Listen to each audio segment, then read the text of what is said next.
Aujourd'hui, on se retrouve pour parler. Émotion pour changer. Non, je rigole. J'avais à cœur en fait de vous partager aujourd'hui le fonctionnement d'une émotion. Parce que je le dis souvent en vidéo, je parle de blocage, elle est gentille avec tous ces blocages, mais comment est-ce que je sais de quoi je souffre, quel est mon blocage et comment il se situe? Et en fait, pour pouvoir identifier un blocage, si on ne sait pas identifier comment fonctionne une émotion, eh ben, on ne peut pas identifier le blocage. Donc, on va reprendre à la base sur le fonctionnement d'une émotion. Donc, aujourd'hui, j'ai fait ça très professionnellement, parce que j'ai même fait une petite ardoise que vous allez découvrir. Donc, une émotion, qu'est-ce que c'est? Une émotion, on a plusieurs émotions. On a des émotions dites primaires et des émotions dites plus complexes. Une émotion complexe va être composée de plusieurs émotions primaires, tout simplement. Les émotions primaires, eh ben, si vous avez vu les films de Disney vice-versa, vous en avez un bon aperçu. Je les trouve géniaux, cela dit en passant, vraiment. Les films donnent vraiment une image de comment est-ce que ça fonctionne émotionnellement. Même si c'est fait pour les enfants, je trouve que c'est hyper constructif. Je ne suis pas d'accord avec tout, mais ça, c'est mon avis. Mais en tout cas, ça permet vraiment d'aborder la gestion émotionnelle et savoir que ce qui se passe en nous est tout à fait normal. Donc, identifier ces émotions, c'est savoir déjà se poser la question de qu'est-ce que je ressens. Encore une fois, faire appel à sa vulnérabilité, se dire ok, ce que je ressens, c'est ok. Il n'y a pas de jugement à porter sur ce que vous ressentez. Vraiment, c'est se dire je ressens quelque chose, je perçois cette émotion, je l'écoute, je l'entends, je la conscientise, elle est là pourquoi. Voilà, c'est ça, se conscientiser une émotion. Donc savoir observer ces émotions, ça va vous servir à quoi? Alors, une émotion, elle se déclenche de la manière suivante. C'est là que je fais appel à ma petite ardoise. Je pense que ce sera à l'envers en plus. J'y ai absolument pas pensé pour la vidéo. Bon, c'est pas grave, je vais vous le dire à l'oral. Il se passe quelque chose. Un événement lambda. Par exemple, quelque chose arrive. Je suis témoin d'un accident de la route. Bam, la voiture devant moi se fait percuter. Pouf, pensée. Est-ce qu'ils vont bien? Qu'est-ce qu'il y a? Qu'est-ce qui se passe? Est-ce que je suis en sécurité? Boum, pensée qui entraîne une émotion. L'émotion qui va être donc un réflexe de votre corps émotionnel pour se dire mets-toi en mouvement, il faut qu'il se passe quelque chose là en fait, parce que si on ressent rien, on ne bouge pas. Donc l'émotion, elle va vouloir entraîner un mouvement. Donc l'émotion qui va peut-être s'exprimer en premier, la peur, tout de suite. Ok, qu'est-ce que je fais? Je fuis, je m'enfuis, je reste? Non, non, non, non, non, attends. La inquiétude se met en place. Et donc l'inquiétude vous amène à vous dire, il faut que j'aille voir si quelqu'un va bien. Le comportement qui va aller vers ça, je vais aller voir, je me rends sur place, je me mets en mouvement, hop, qu'est-ce qui se passe? Ok, tout le monde est en sécurité, j'appelle les pompiers, ne bougez pas madame, ne vous inquiétez pas monsieur, voilà, tout va bien se passer. Comportement, je rassure les gens, je suis là, je suis présent et je passe à l'action, je passe un coup de fil aux pompiers. Conséquence, quand même, le choc émotionnel est là, puisque je viens d'être témoin d'un accident, je me suis inquiétée, je mets un peu de temps à redescendre. Voilà, sur un schéma, pour vous dire dans une situation lambda finalement, de la vie de tous les jours, je l'espère pas, mais de qu'est-ce qu'un accident, voilà, tout le monde peut en être témoin. Donc, ça se passe comme ça. Comment est-ce que, du coup, on peut appliquer ça à la vie de tous les jours?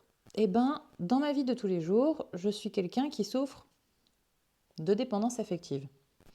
Dans mon comportement, je m'accroche et je lâche pas la personne. Et si jamais la personne, je sens qu'elle m'échappe, je suis davantage encore plus dans le contrôle et donc dans mes conséquences, eh ben, je vais être quelqu'un qui est ultra soumis, qui ait besoin des autres pour combler un vide intérieur. Donc, événement, il y a pu se passer quelque chose dans l'enfance, il y a pu se passer quelque chose qui a créé une insécurité. Dans les pensées, j'ai besoin des autres pour pouvoir être rassurée. L'émotion, eh ben, je suis là dans de l'angoisse permanente, dans de l'anxiété, à vouloir toujours bien faire, être dans le perfectionnisme.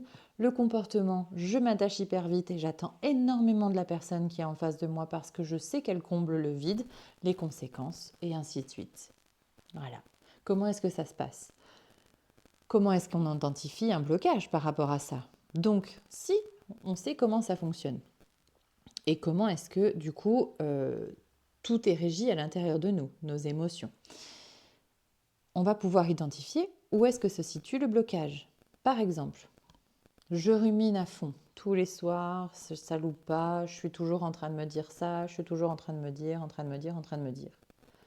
Mon blocage se situe au niveau de mes pensées. Donc, il va falloir que j'identifie ce qui se passe en amont et en aval. En amont, quelle situation vient provoquer ce genre de pensée? Donc, quand je vais penser, je rumine, je rumine, je rumine. Qu'est-ce qui s'est passé avant? Est-ce que j'ai eu une accumulation dans la journée? Est-ce que j'ai encore eu quelqu'un qui m'a appelé? Est-ce que finalement je ne suis pas tout simplement sursollicitée? Est-ce que c'est pas moi qu'on appelle tout le temps parce que je suis devenue un peu indispensable à la vie de tout le monde? Je suis le couteau suisse au travail, je suis la meilleure amie qui suis toujours disponible, dans la famille je suis hyper loyale et je suis la première à répondre présente si quelqu'un a besoin. Événement, on me sursollicite parce que j'ai une tendance à être toujours en position de je suis disponible et je suis là pour vous. Pensez, oh là là, mais j'en peux plus, j'en peux plus, j'en peux plus. Je rumine tout le temps. Bah oui, en même temps, tout ça, c'est peut-être pas à toi de l'assumer. Émotion, je suis hyper stressée, je suis anxieux, qu'est-ce qui se passe en moi? Voilà comment ça fonctionne. J'espère que c'est clair sur l'observation en fait, pour se dire, ok, comment est-ce que je fonctionne? Moi, par exemple, j'ai un gros problème, j'ai l'impression de procrastiner. Alors les gens qui sont autour de moi vous diront, mais ça va pas Hello, t'es tout le temps à droite, à gauche, à 1000 idées à la minute. Mais si, pour moi j'ai l'impression de procrastiner parce que justement, je l'ai dit en vidéo d'introduction, j'ai une tendance à la dispersion. Et donc du coup j'ai l'impression que je commence tout, mais que je ne finis rien. Et donc pour moi j'assimile ça à de la procrastination. Qu'est-ce qu'il y a derrière ma procrastination? C'est mon blocage, la procrastination. Qu'est-ce que je pense quand je procrastine? Je suis nulle, je suis capable de rien. Bah, je commence tout, je finis rien, je vais jamais jusqu'au bout des choses. Émotion. Eh bien là, je suis triste, je suis frustrée. J'ai l'impression que ça va jamais.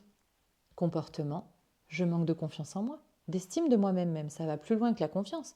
Je me dis, mais je suis capable de rien.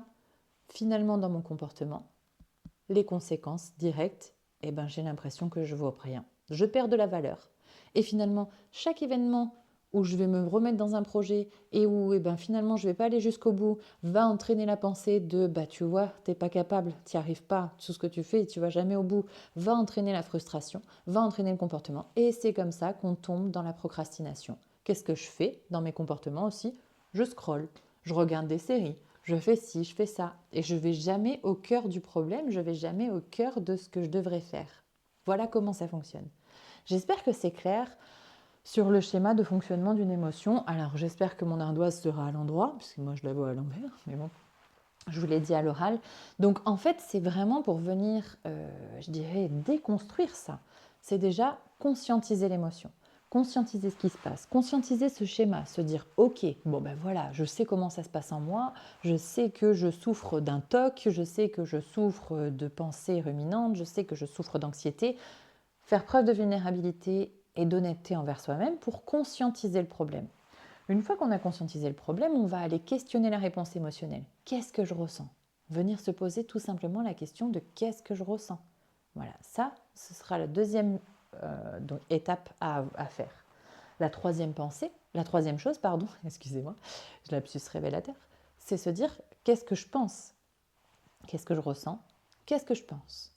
Qu'est-ce que je pense va entraîner obligatoirement, en fait, un comportement et des conséquences. À ce moment-là, si déjà j'arrive à dire ce que je ressens, ce que je pense, je peux intervenir sur un comportement alternatif pour ne pas retrouver dans mon schéma répétitif de, par exemple, bah oui, je suis toujours disponible. Ben là, je comptais rentrer chez moi et puis on m'appelle, on me dit bah hello, j'ai crevé sur la route, tu peux venir me dépanner? Euh, Là, dans ma tête, qu'est-ce que je pense? Bah là, je suis en train de penser que je suis épuisée et qu'en fait, je viens faire une journée de 12 heures et que j'ai envie de rentrer chez moi. Qu'est-ce que je ressens? Bah, je ressens de la fatigue. Je ressens que vraiment, ça va pas. Qu'est-ce que je fais? Comportement habituel. Oui, j'arrive. Non. Mais là, je pose mes limites. Je suis désolée, je suis en train de rentrer. Je suis éclatée. Je te servirai à rien. Par contre, si tu veux, ce que je peux faire, c'est que je peux appeler mon mari. Je peux appeler mon frère. T'es où? T'es à tel endroit? Eh ben, il est juste à côté. Ok, je l'appelle et il vient te dépanner sans problème.